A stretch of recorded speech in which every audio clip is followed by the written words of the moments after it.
Today, I'm sitting down with celebrity stylist Erin Walsh, whose talents have graced the red carpet over the years, working with clients like Selena Gomez, Sarah Jessica Parker, Kerry Washington, and Anne Hathaway, among others. Erin, welcome to DITL. Thank you for having me. How are you doing? I'm great. We go on vacation tomorrow, so I'm very good. Where are you heading? We're going to East Coast, to Hamptons for the month.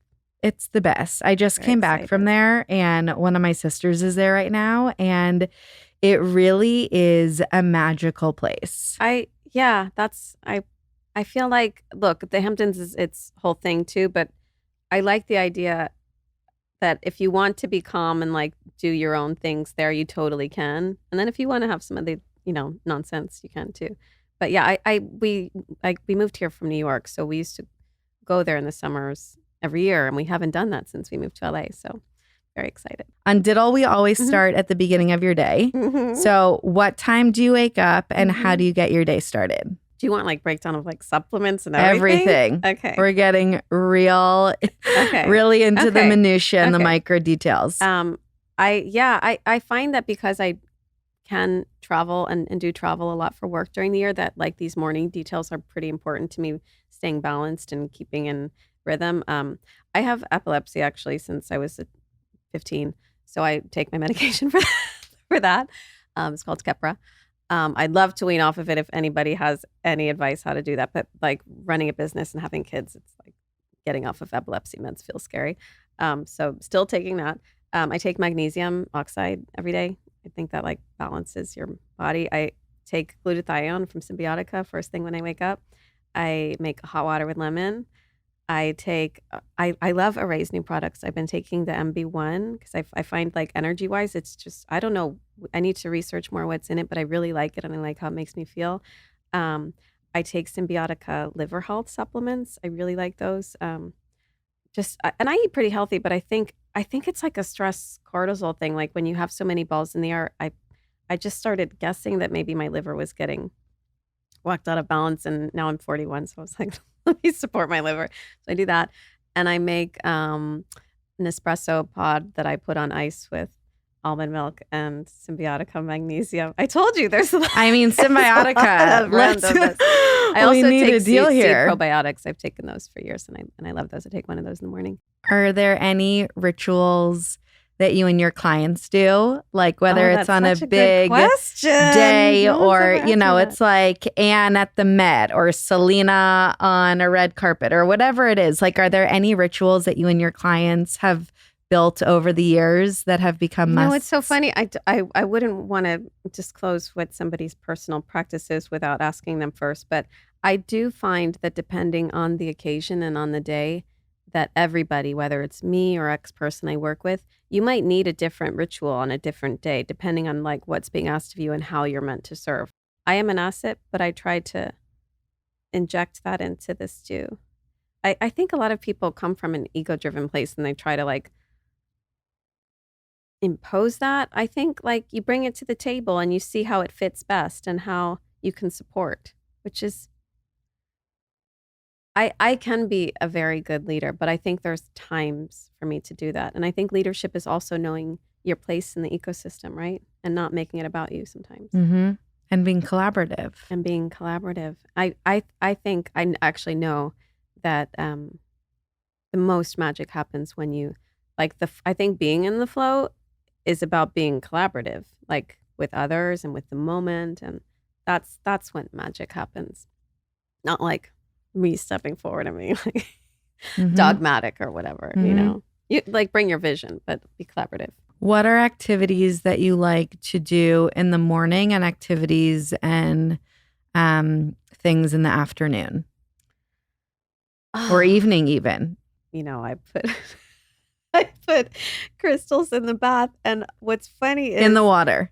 Oh yeah, it's like you clean them, and I don't know, like little rose quartz makes you feel calm, and amethyst, and do you travel with those? I usually have a crystal in my pocket. So a lot of times if I know I'm going to be on a busy set, I'll have like black tourmaline in my pocket. And what does that mean? It's like a protective one. So it kind of protects you from unwanted energy. Because especially, even think about on a plane, there's that's just a plane traveling. But I think like I'm so big on like knowing how I want to feel and what I want to offer energetically to people. So I like the idea of protecting my energy.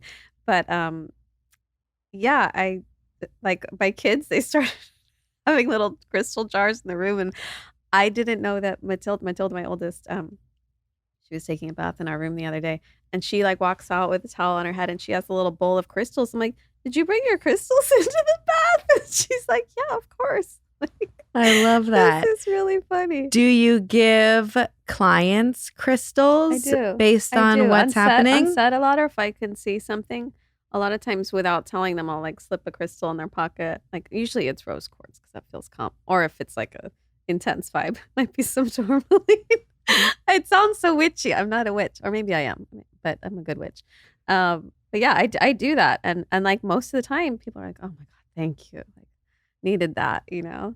I also with the sense of it, I'm huge on scents. So like even in my purse now, I love to layer fragrances, but also essential oils. So I always have like neroli oil in my bag.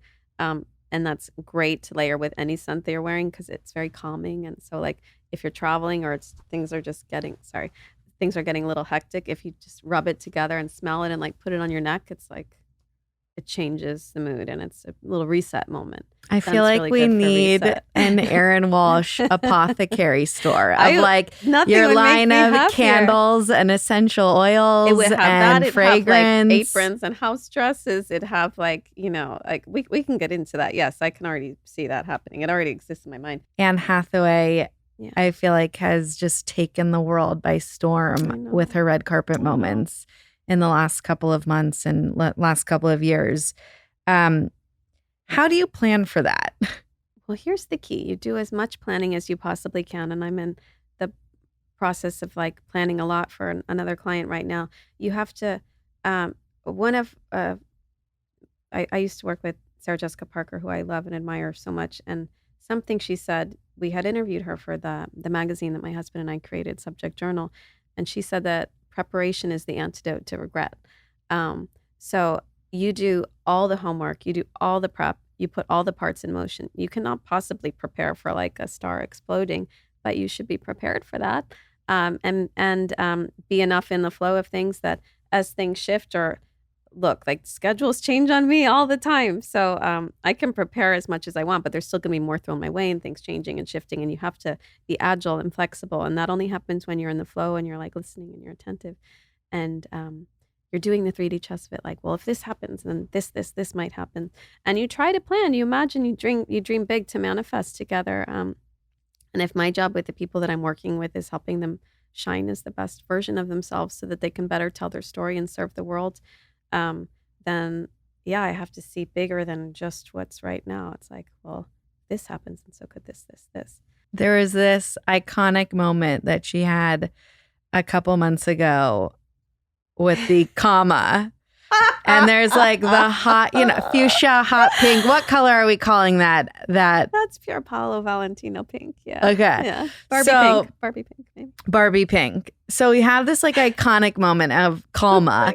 And it's funny because like a lot of our podcast hosts went on to talk about this for weeks and are still, like it is still a moment and a saying or a one word now that just people identify that goes viral. Yeah, she's in this Valentino Barbie pink look. Like, what is your reaction to this and like the vibe, the word, the moment? Do you know what's so funny? Like, she spoke in Italian for years, so the comma was we were in Italy, and then so you're saying comma so people understand. It wasn't like all of a sudden she's Donatella Versace. I think Annie has many superpowers, and I had seen this before. Like, things go viral certain times for various reasons. She has this way she makes time for every fan always, and like to make everybody feel seen. I think that's a superpower. So like it's an energetics thing. Like, it's funny. Like if you need people to listen, you're not going to get that by having your bodyguard or whatever like tell people to shut the F up or, push people out of the way. I think it's that desire to connect with people. You need to like shift the energy.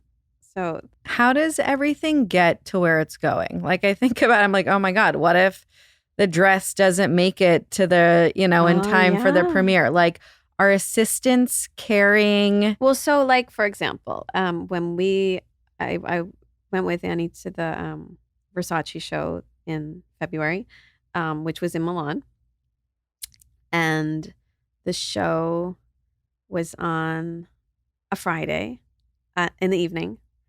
And the only she was presenting at the SAG Awards the next day with Emily Blunt and Meryl Streep. And you have to be at the SAG Awards at like 3:30 in the afternoon LA time. There was no direct flights from Milan to LA.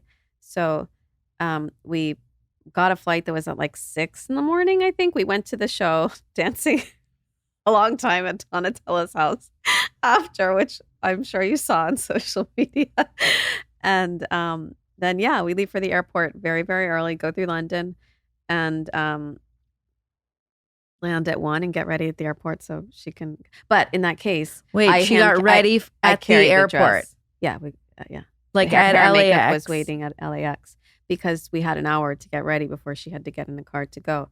And do you go to like reserve private suite at that point, or is there a special? I very necessarily. My friend Celine, who I've known for years, she does PR for Armani, and she connected me to the team at Private Suite, and she's like, "This is the only way that you're going to manifest this reality."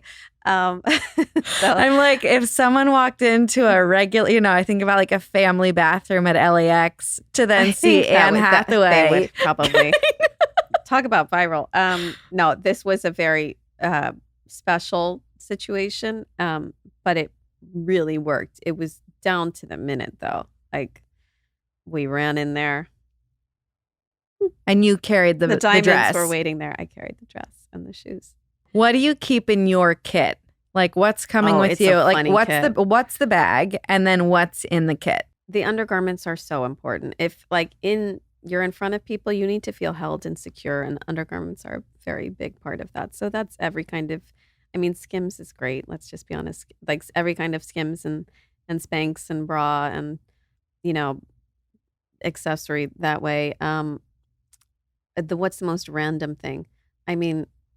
Of course we even have like Advil and razors and all that stuff. What would feel random?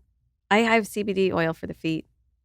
Because that helps alleviate some of the pain. There's one from a system that's great. It's a cryo roller, so it doesn't like get oily or anything. You just roll it on, and it makes your foot like nice and icy, and that's very important. That's always in my kit. I have to give you the link for that. It's very good. What else is random in my kit? There's so much. What would feel random? Crystals. Do you know what's funny? Crystals aren't in my kit because I feel like that's usually an instinctive thing when I'm there. But I probably should have crystals in my kit. I might have to switch that. I think that would be smart. That's like my witch kit. I love it. Yeah. You have your like regular kit Stylist. And then your witch kit with essential oils, fragrances. It's funny though. I feel like with that, so many of us are afraid of like, not like getting witchy, but like, afraid of the weird. But like if you don't get a little bit weird, how will you ever really know yourself or what's possible?